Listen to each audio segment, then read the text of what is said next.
Good morning. Good morning. Good morning. It's very soft. Is it? No, you just have to move the mic closer to you, Linda. No, it's got an orange light too. Oh. Which button do we have to Just push? hold this one. The black one? Yeah. Yeah, they push that one. Okay, it's green. It's now orange again. Okay, sorry. And now it's green again. Where is it?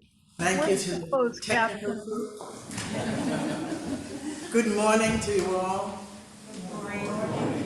I'm Linda Whyte Burrell, a member of this congregation. Where's And I the welcome closed you captioning? worship with us today. We're very blessed to be worshiping here in Peacedale on land that is the traditional home of the Narragansett tribe. If you're new, first time or just the first few times, and would like to, in the back of the hymnal, there should be a yellow card which you can fill out if you'd like more information about the congregation.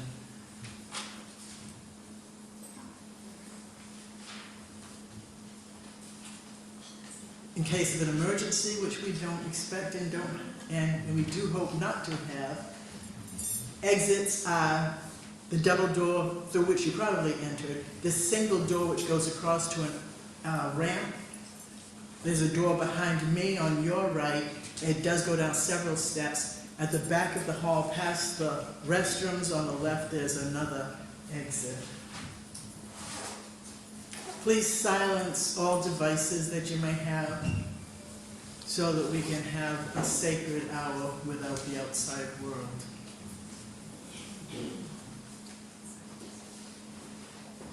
You are welcome here, whoever you are, wherever you come from, whatever you do, whoever you love, whatever you believe.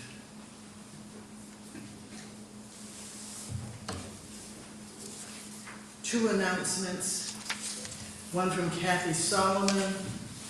Peacedale congregation has a recycle shop called Tabitha's Closet, and we are collecting winter and fall clothes, clean, gently used clothes to be donated to their event. Clothes will be collected in the lobby here, the vestibule, through the month of November.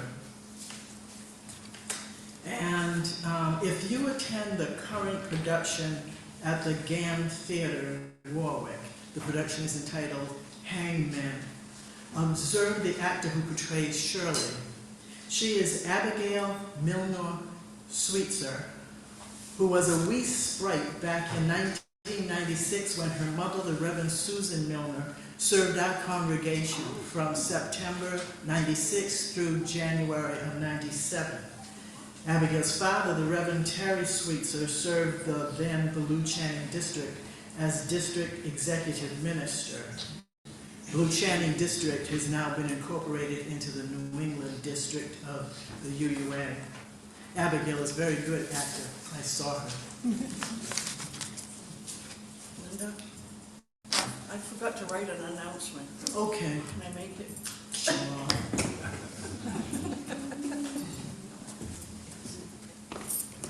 It's good to be an old timer. Long time. Long timer. Okay, I forgot to write an announcement. The membership committee is hosting the bake sale table at our fair, and we are looking for lovely people to donate. So some of us will be walking around after church with clipboards, and if you would like to sign up to bring some goodies to the fair, we would be delighted. Thank you. On that topic, I'll just remind everyone that yes, we are having a holiday fair on Saturday the 2nd of December, and everyone is encouraged to come, donate, and take home at least as much as you donate. There'll be a bake sale. Betsy, are you chairs for bake sale? No. Okay, there's a bake sale, there's a white elephant table, there'll be some crafts people, we'll be serving lunch, there'll be soups and things for lunch, for sale, and Trish Hindley, who is here, raise your hand, Trish. Trish Hindley is the chairperson, and you can contact her, you can look in the newsletter, anything, but just a reminder, please participate. the ones that we have had, Harvest and Holiday Fair, are so much fun. It's such wonderful community, and please participate. At this time, please stand in body or in spirit and join in singing hymn number 188, Come, Come, Whoever You Are. In common with Unitarian Universalists everywhere, we light a chalice, symbol of our faith and spiritual journeys. Ours is a chalice of naturally felled wood, created by Christian Hopkins, member of the Narragansett tribe.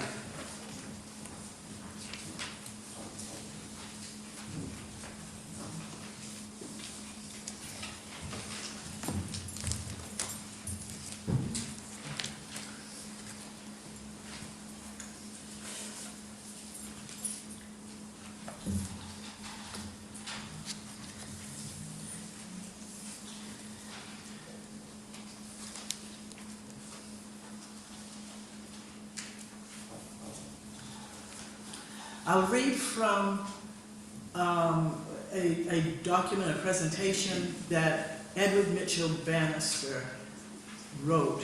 It is entitled The Artist and the Critic.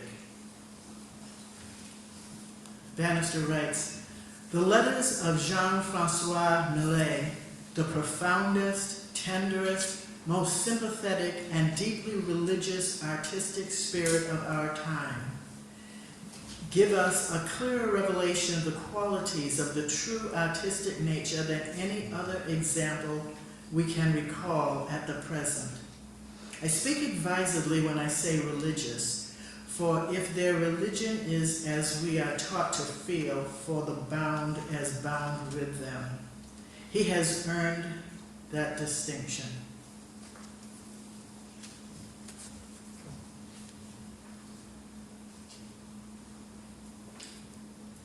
And now, for another sacred part of our worship service, we will have joys and concerns. Oh, I'm sorry.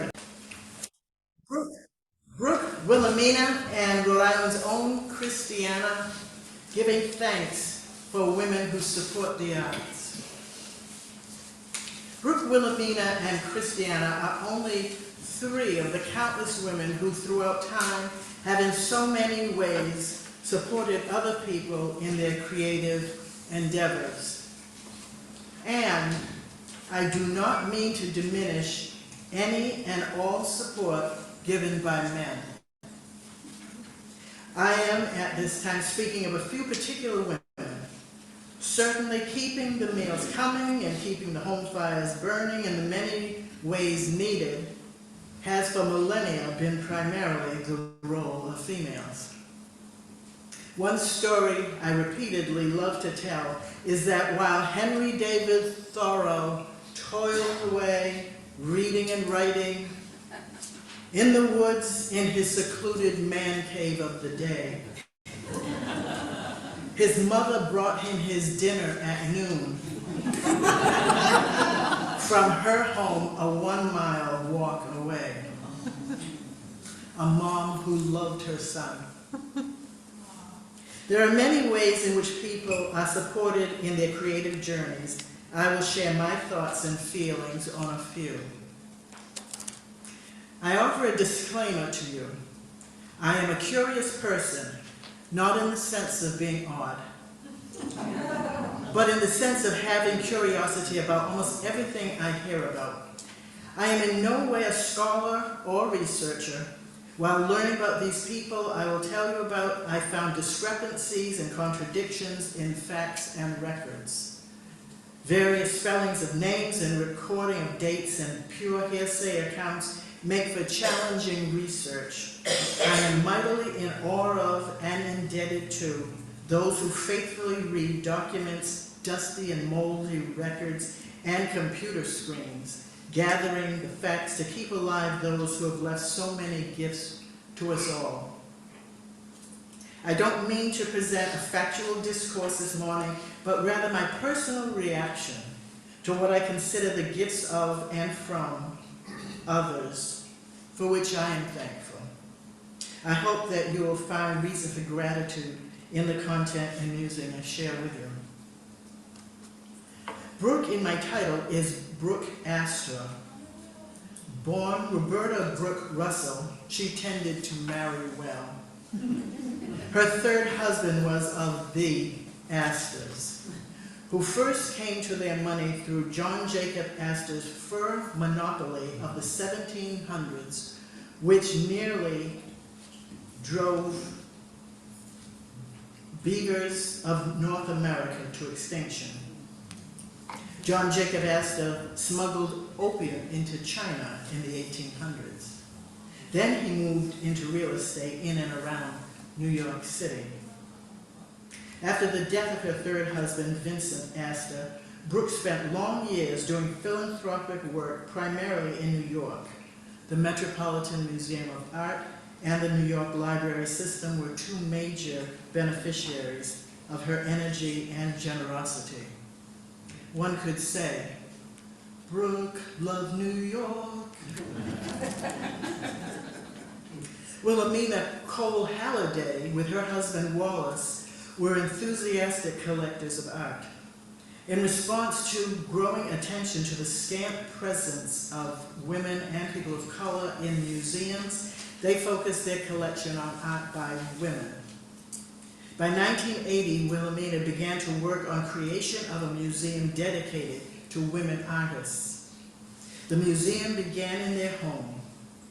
In 1987, the National Museum of Women in the Arts opened in a former Masonic temple in Washington, D.C., near the White House. It was the first museum in the world devoted to women in the arts. It has very recently reopened after an extensive renovation. Wilhelmina truly loved women artists. Rhode Island's own Christiana was born Christiana Babcock in 1819. She was born the fourth or fifth child of James Babcock and his wife, Mary Ann, née Charles. The family of John and Mary Babcock resided in the village of Slocum, Rhode Island, in an area known at the time as Dark Corner. I assume this area to be about 4 miles north of this sanctuary, where there is now an Indian Corner Road. In the 1800s, it was a community of members of the Narragansett tribe. Christiana Babcock did not marry or inherit wealth. She made her own wealth. By the year 1840, the then 20-year-old Christiana had moved from Slocum to Boston to live with a family by the name of Raymond. Several members of the Raymond family worked in areas of hairdressing and wig making. Christiana learned these same crafts and entered the field with great success and skill. Years later, she was named in the Liberator, a publication of Liberator, as one of the most successful black business people in Boston. Christiana married a man named Dessalines Carteau, seemingly within a year of her move to Boston. It is thought that he was born in the Caribbean. In the 1840 Boston City Directory, he was listed as a person of color who worked in the clothing industry. Other sources report him as a clothes dealer, hat maker, and cigar maker. They lived on Beacon Hill, probably on the North Slope. The North Slope had been home to as many as 1,000 black residents, beginning in the middle of the 1700s. The neighborhood was well established before 1805, when the filling of wetlands was in progress to accommodate the future prestigious white neighborhood on Beacon Hill, which puts to rest speculation that black residents on Beacon Hill were merely servants of the wealthy white residents on the South Slope. The Carteau marriage lasted only a few years and ended in divorce in 1853. As early as 1848, she posted an advertisement for her business in Boston, which no longer included her husband's name. Christiana continued in her business successes. In 1848, after a few years as a seaman, a 21-year-old man named Edward Bannister moved to Boston with his brother. He and his only sibling, William, were born in New Brunswick, Canada, to West Indian immigrants. The race of their father was black. The heritage of their mother is thought to have been Scot. Both brothers worked as barbers in the greater Boston area. Edward also took some art classes at the Lowell Institute. His interest in natural skill had been encouraged by his mother, another mother who loved and supported her son. Back in 1843, that's 5 years before Edward moved to Boston, Christiana's older brother, James, had married Cecilia Bremond, of the family from whom Christiana had learned her trade. Both James and Cecilia worked as hairdressers. Then in 1854, 11 years after James and Cecilia's marriage, Edward's younger brother, William, married Christiana's younger sister, Ruth Babcock. They too worked in hairdressing. It appears that the hairdressing community was very connected, interacting, and networking, to use a modern word. The two couples are recorded as moving to Salem, where they lived and worked together. Sadly, records show that James Babcock Jr., the brother, died at age 41 the next year in Salem, leaving Cecilia with 5 children. You will be understood if you wonder at the number of people I am introducing who all work in hairdressing and related industries. Hairdressing and cosmetics have long been lucrative enterprises. Think of images of Nefertiti and Cleopatra with their dramatic coal-lined eyes and dramatic hairstyles and headdresses. In the late 1800s, Madam C.J. Walker made her fortune in hair care products. She is in the Guinness Book of World Records as the first self-made woman millionaire. Today, vast fortunes are made in beauty products, like by the young Kardashian woman who is a billionaire in her 20s. Hair product makers and salons are major industries with new ones popping up every day. And think of the fortunes made these days selling additions and extensions to hair. So too in Christiana's time, such services and products were sought by women and men of all races.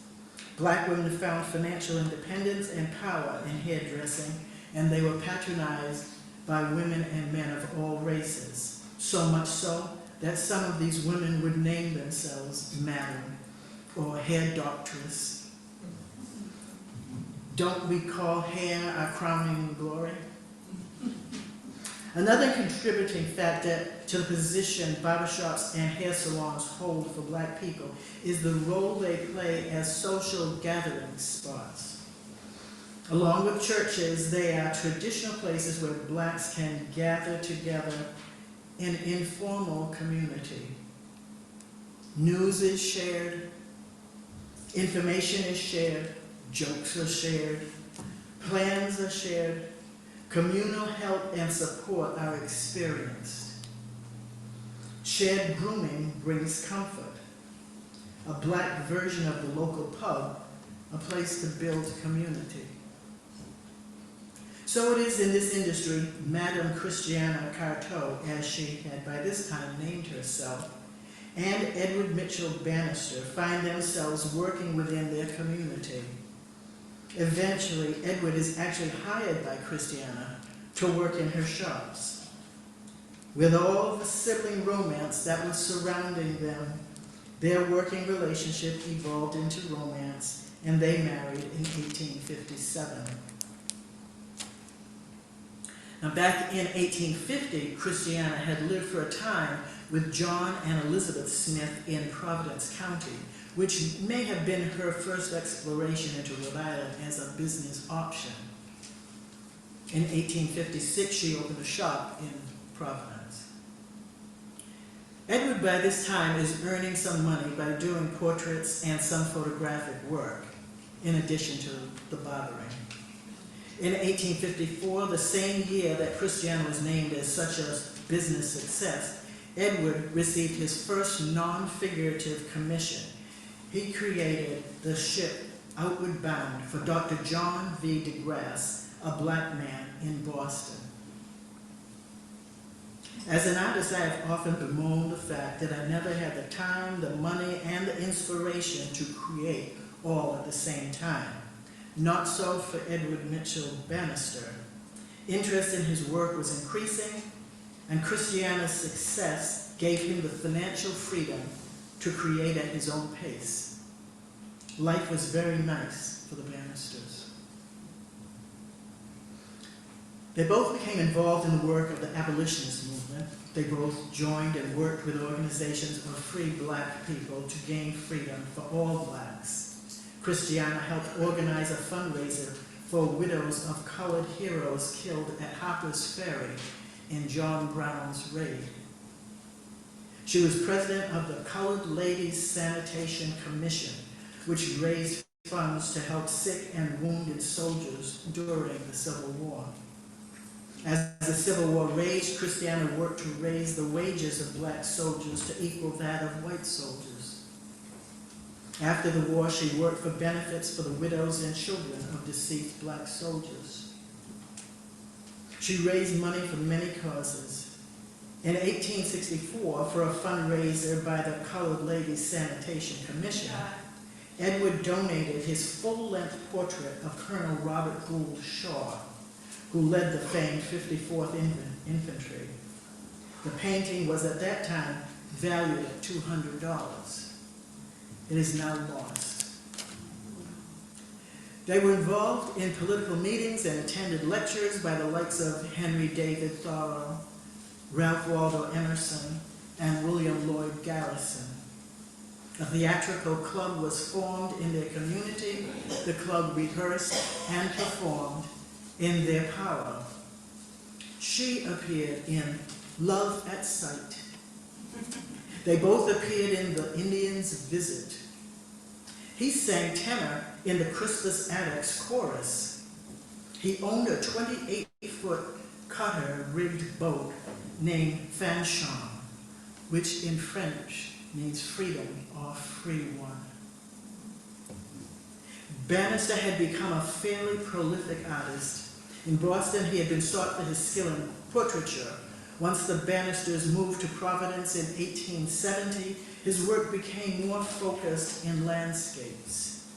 He created glorious, lush landscapes in keeping with the works of artists such as Jean-Baptiste Camille Corot and Jean-Francois Millet. The work of both, one supposes, influenced him. He worked both in a studio and in plein air, outdoors on site. He even was known to paint from his boat, Fanchon. In 1876, Bannister submitted a painting to the Fine Art Competition, which was part of the International Exhibition of Arts, Manufactures, and Products of the Soil and Mine. This World's Fair was the first to be held in the United States and was located in Philadelphia's Fairmount Park, coinciding with the centennial of our Declaration of Independence. Bannister won the first prize in the competition. When some dignitaries discovered that their winner was a black man, they attempted to reverse the decision of the judges. Other artists in the competition protested, and Edward Mitchell Bannister was fairly awarded the bronze medal as the best artist. Sadly, this prize winner is one of the missing Bannister paintings. Having fallen out of style for many years, many of his works may be tucked away unrecognized. Many that have been discovered are in the collection of the Smithsonian Institution. 4 wonderful paintings can be viewed at RISD Museum, including the beautiful portrait shown in the UUCSC newsletter on Friday. That is a portrait of his wife. That is a portrait of Christiana. Current recognition of the Bannisters is enthusiastic. A lovely portrait bust of Christiana, based on his painting, is on display in our state capitol building. A fabulous bronze life-size statue of Edward has been installed in Market Square near Risby. A plaque in honor of Christiana is planned for an early spring installation on Westminster Street across the river from Edward's statue. Increasing attention to them both is richly deserved. In 1889, she was instrumental in the founding of the Home for Aged Colored Women in Providence. It continues to this day, known now as the Bannister Center, offering rehab and skilled nursing care. There were a couple who enjoyed a good life, both in doing good works for the greater good of all, and in the great pleasures that life affords to those who can afford it. After almost 45 years of marriage, Edward died at age 73 on January 9th, 1901. He was seated at a prayer meeting at the Elmwood Avenue First Baptist Church in Providence. Christiana died on December 29, 1902, nearly 2 years later. At age 82, she suffered the indignity of dementia. They are buried together in the Old North Burial Ground at Main Street and Branch Avenue in Providence. A boulder with a bronze plaque affixed to it was given as a memorial to him by the Providence Art Club, of which he was a founder. Her presence there is in no way acknowledged, yet. He died of heart failure. I wonder if after years of her being the primary provider for their nice life together and affording him the freedom to create the wonderful paintings left to the world, and there are hundreds that are known. Was he taking care of her during her final decline? Did his heart wear out, him maybe even dying of a broken heart? And did she decline more rapidly after losing her beloved life partner? My romantic heart holds the idea that those who support the arts, like a writer in the woods, or supporting libraries full of written art, or creating, or supporting museums full of art, or supporting a single artist who creates wonderful gifts for us all, they are indeed people for whom we are all thankful. Blessed be Ashley.